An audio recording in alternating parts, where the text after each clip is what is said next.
my name is Hanadi Fanach, and tonight I'll be talking about San Bernardino fiscal issues, and those are public safety concerns, the digital divide, and the quality of education.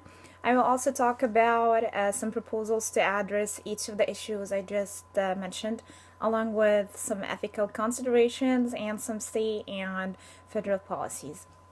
Okay, so the first issue I'm going to be discussing is the public safety concerns. The police and fire departments together account for about 70% of the $117 million city of San Bernardino budget. In order to balance the budget, a big number of police officers and firefighters had to be eliminated, and their benefits were cut. The city was left with about 200 sworn officers, which is a very small number for such a city because the crime rate in San Bernardino is already high. The city's falling crime rate was such a success story for the past several years in San Bernardino, but now residents of San Bernardino are confronting a new whole transformed city with less security. So this budget cut resulted in an increase in crime rates and homicide rates. Response time increased, and non-emergency calls are now getting no response. So now residents are left alone to ensure their own safety. Adding to this challenge already faced by the police, many criminals who should have been in jail were released and put back on the streets because the city simply cannot afford having them in jail.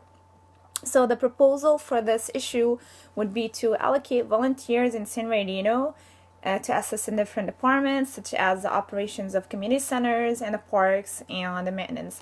So those volunteers can help with other duties within the police department. They can also investigate some cases and take reports. The ethical issues or the ethical consideration for this issue, being a police officer means making a difference in the community and the quality of life. Police officers must adhere to the code of ethics and the adoption of an oath of honor, and they should be committed to them. Their organization should live up to the noble promise of democratic public service. However, the economic downturn of the past year has devastated law enforcement agencies in San Bernardino. So now they're confronting severe budget cuts and many layoffs. They're also fundamentally changing how they keep the public safe, and this is where the ethical issues arise. Issue number 2 is the digital divide, and that refers to the gap that exists between those who have access to information and communication technology and the knowledge and skills to utilize such technology versus those who do not.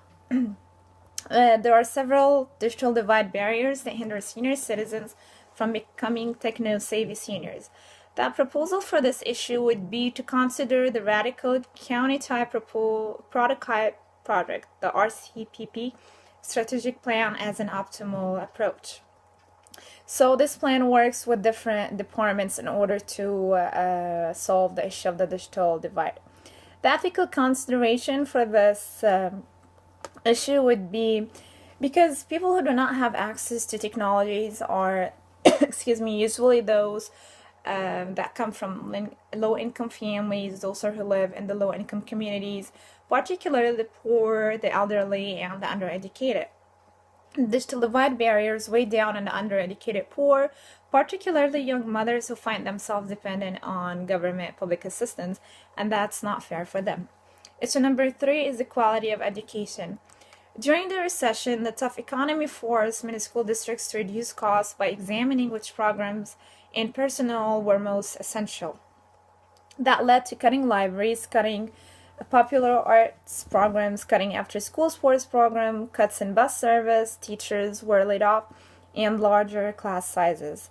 This would lead to many different consequences. Most important one is that the quality of education would go down. The proposal for this issue, again, because actually most of the students who live in San Bernardino are poor, they're English learners, and or they're foster youth. Therefore, a special part of the funding should be allocated to serve African Americans and Latino students, in addition to whether they're English learners or foster youth. As a way to bring down the budget deficit, there were negotiations about either shortening the school year or reducing the teacher's pay Most of the teachers in San Bernardino chose the other option because they thought that's more fair for the students. The ethical consideration for this issue would be, again, because low income and minorities are hurt badly by the education budget cuts. So this is very devastating for somebody who's already living on the edge financially and can't pay more. This cuts can also push students out of college, which costs everyone in the country in terms of future workforce and economic vitality. Excuse me.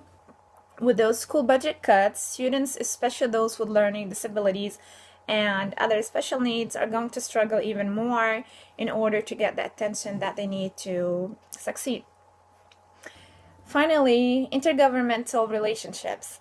So, to address the issue of the education, a new version of the No Child Left Behind focus was to close the gap of students' achievement by providing all students with a fair, equal, and significant opportunity to obtain a good quality education.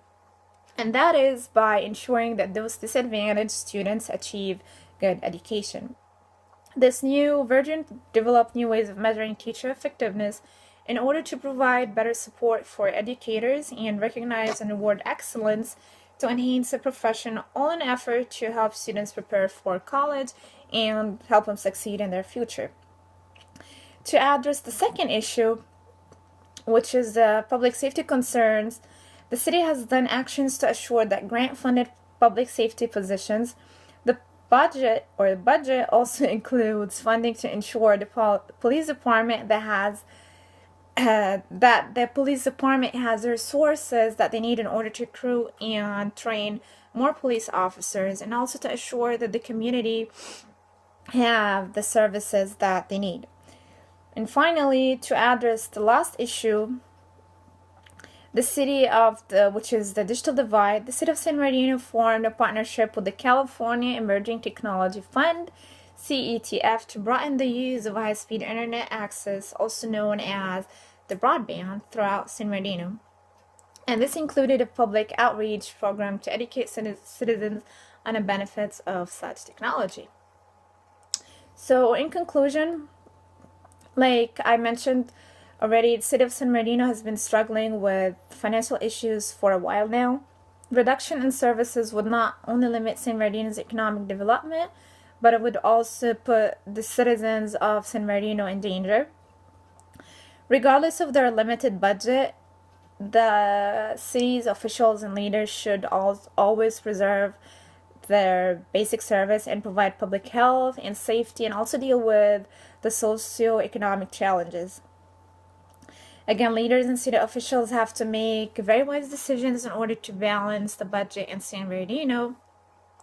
And finally, because ethical issues often arise in the budgeting process, those issues should be taken into consideration.